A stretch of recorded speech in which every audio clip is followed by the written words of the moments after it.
शहर के किनारे पर एक पुराना मंदिर था जो सायों और फुसफुसाहट में डूबा हुआ था। अजगर जितनी मोटी बेलें टूटे हुए खंभों के चारों ओर लिपटी हुई थीं। हवा में नमी वाली मिट्टी और सड़न की गंध फैली हुई थी।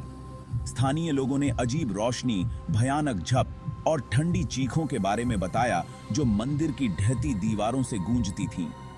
अंधेरा होने के बाद किसी ने भी पास जाने की हिम्मत नहीं की। सालों तक मंदिर वीरान पड़ा रहा, भूले हुए देवताओं और फुसफुसाते डर का प्रतीक। यह परछाइयों और रहस्यों का स्थान था, एक ऐसी जगह जहां जीवित और अज्ञात के बीच का पर्दा पतला लगता था।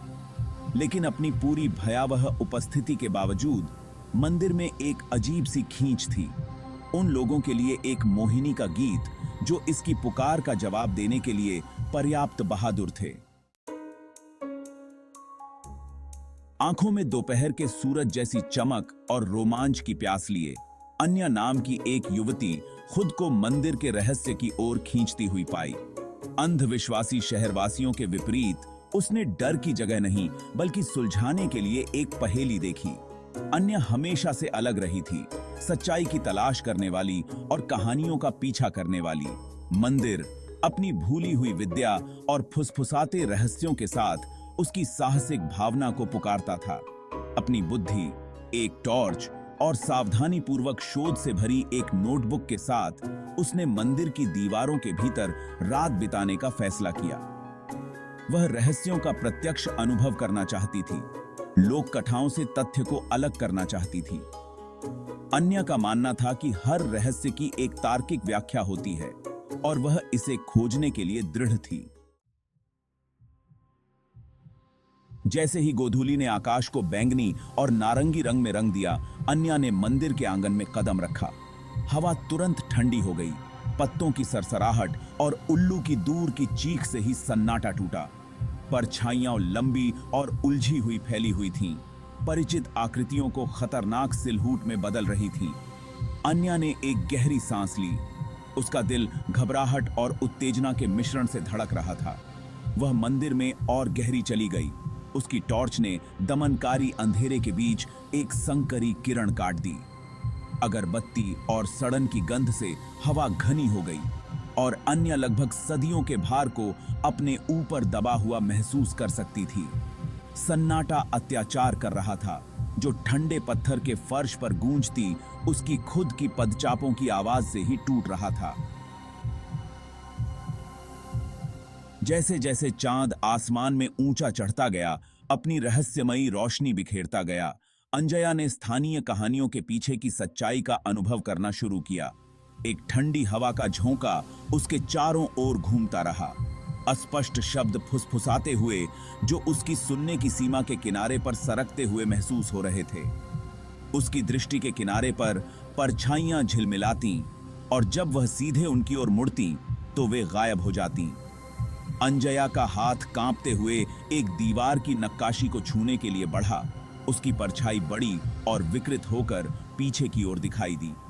हालांकि वह डरी हुई थी, लेकिन अंजया ने डर के आगे झुकने से इनकार कर दिया। उसने आगे बढ़ना जारी रखा।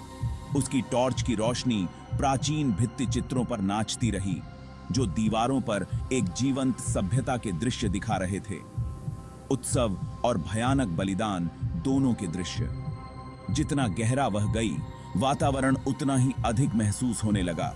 एक घुटन भरी ऊर्जा की चादर जिसने उसकी रीढ़ में सिहरन भेज दी। आखिरकार घंटों जैसा महसूस होने के बाद अंजया एक छिपे हुए कक्ष में पहुंची जो खंडहर वेदी के पीछे था।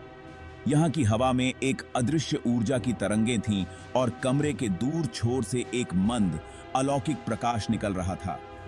जैसे ही वह सावधानी से आगे बढ़ी, अंजया ने एक अजीब खिंचाव महसूस किया, जैसे कोई अदृश्य शक्ति उसे उस रोशनी की ओर खींच रही हो। गहरी सांस लेते हुए उसने उस रोशनी में कदम रखा और मंदिर के रहस्यों का स्रोत प्रकट हो गया। कक्ष के केंद्र में जटिल रूप से नक्काशीदार पत्थर के एक मंच पर एक अकेला, पूरी तरह से संरक्षित क्रिस्टल रखा हुआ था।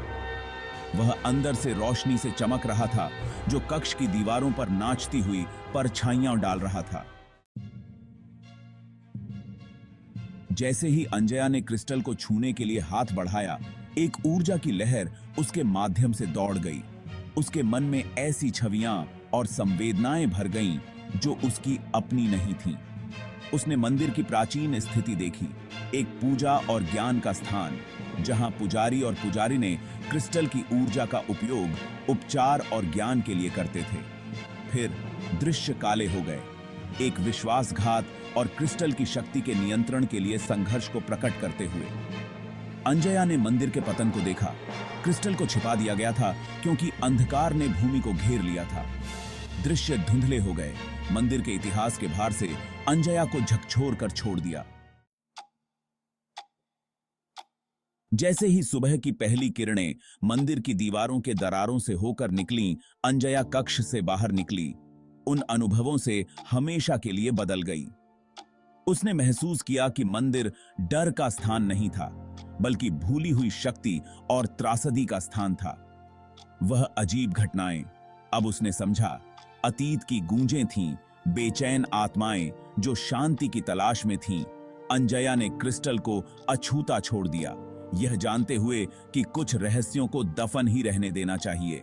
मंदिर के फुसफुसाते खंडहरों से दूर जाती हुई उसने विश्वास की शक्ति और अतीत की स्थायी उपस्थिति के प्रति एक नई सम्मान भावना को अपने साथ ले लिया, और पुराना मंदिर आखिरकार समझा गया। एक नए दिन की गर्म रोशनी में एक बार फिर से शांत खड़ा रहा।